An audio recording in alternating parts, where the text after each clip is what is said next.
Hey everybody, and welcome back to Trending Echo for another deep dive into history's fascinating mysteries. And of course, a huge shout out to our loyal viewers. You guys are the best. Don't forget to hit that like button and subscribe so you don't miss out on future episodes.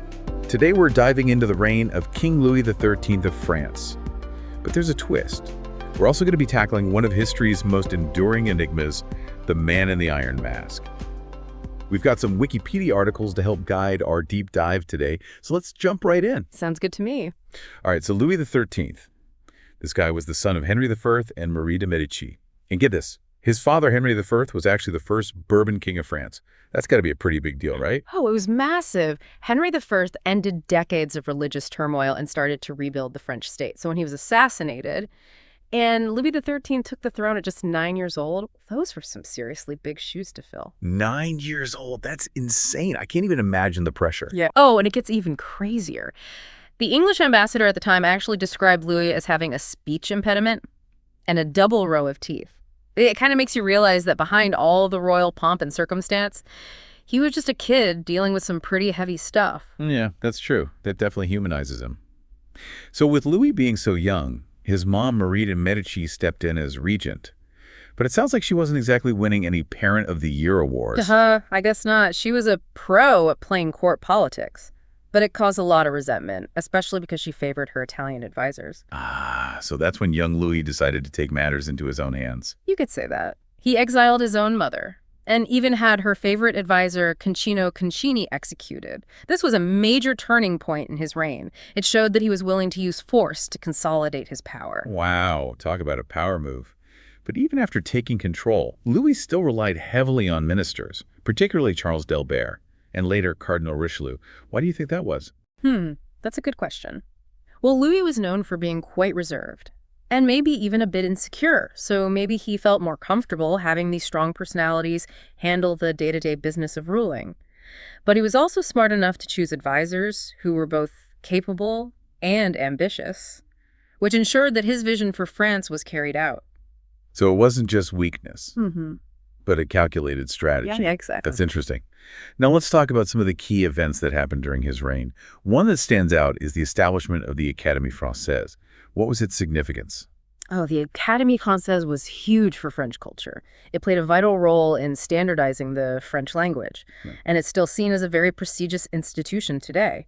Louis XIII clearly understood the importance of language and culture in shaping a nation's identity. And then there were his efforts to control the nobility. Yeah. I mean, he was literally dismantling their castles. Yeah. Dismantling castles. Yeah, that was a pretty clear way of saying the king is in charge now. It was all part of his plan to centralize power and reduce the influence of the nobility.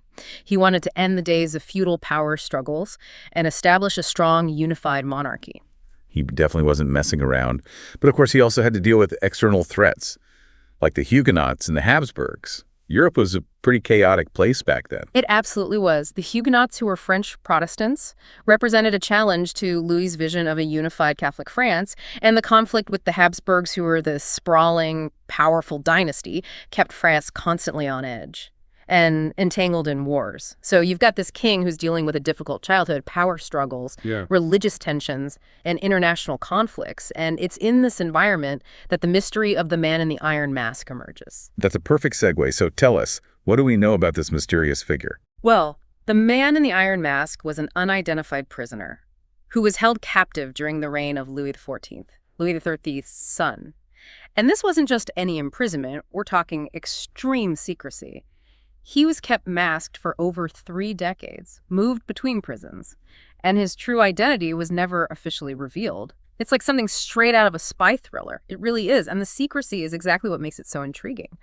Over the centuries, there have been so many theories about who this man might have been. Some people think he was an older, illegitimate brother of Louis XIV. Oh, wow. So basically a potential threat to the throne. Exactly. If there was a legitimate older brother out there, Louis XIV's claim to the throne could have been challenged.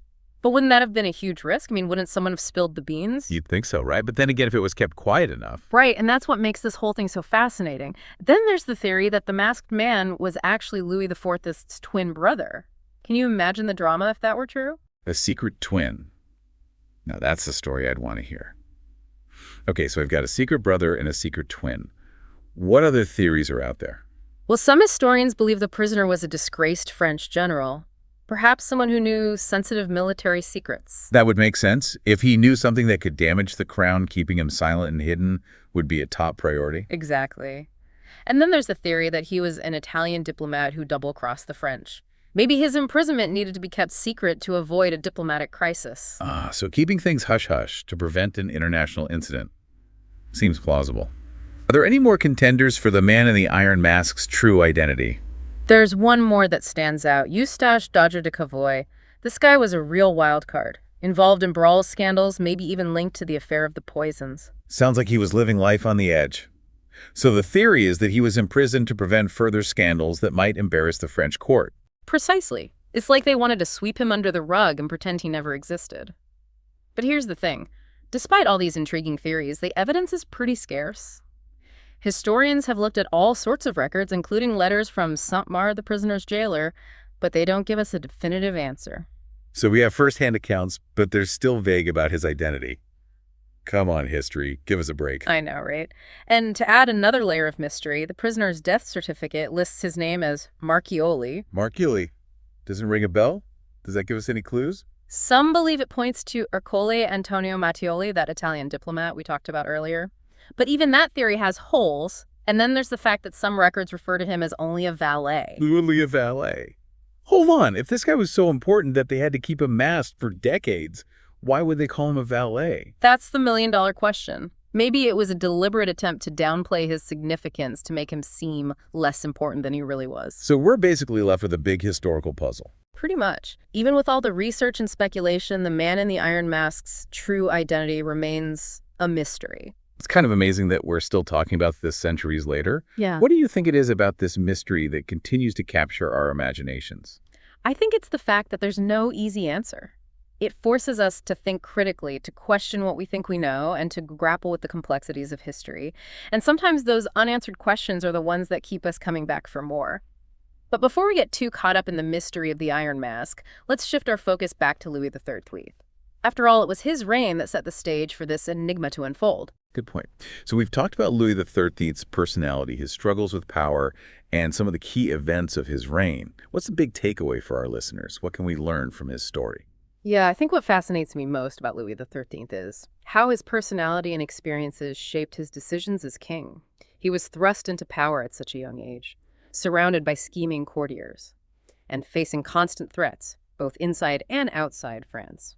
It's no wonder he was known for being cautious and relying heavily on advisors like Richelieu. Absolutely. And if you think about it, that whole atmosphere of secrecy and suspicion that permeated his court could very well have created the perfect conditions for a mystery like the Man in the Iron Mask to arise.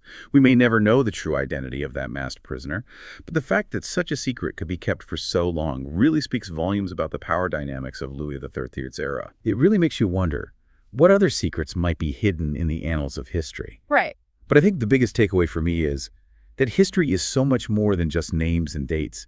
It's about real people with their own motivations, flaws, and complexities.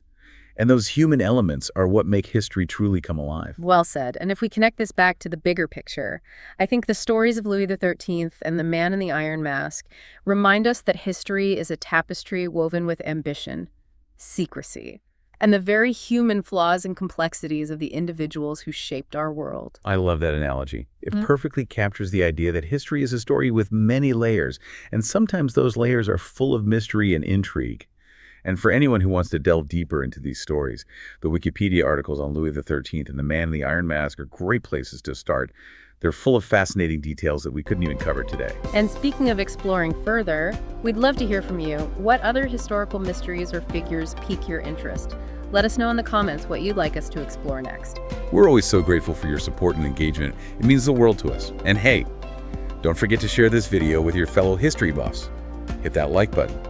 And subscribe to Trending Echo for more deep dives into history's most captivating topics. Until next time, keep those history books open and those questions coming. See you in our next deep dive.